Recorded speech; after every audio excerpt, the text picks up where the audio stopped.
Hey friends, if you encounter this issue where map drives keep disconnecting randomly in Windows 11, then please watch this video. I will guide you through the resolutions. The first solution is to check the internet connection.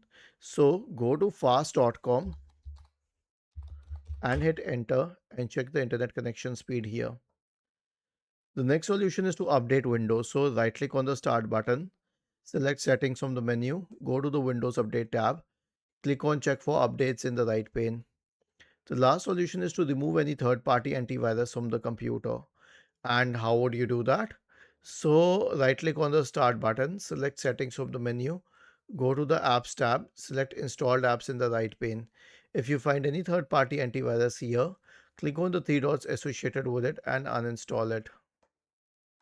Was this helpful? If yes, then please subscribe to the channel. If not, then let us know in the comment section of the video on how we could help you further. Thank you for watching this video and have a nice day.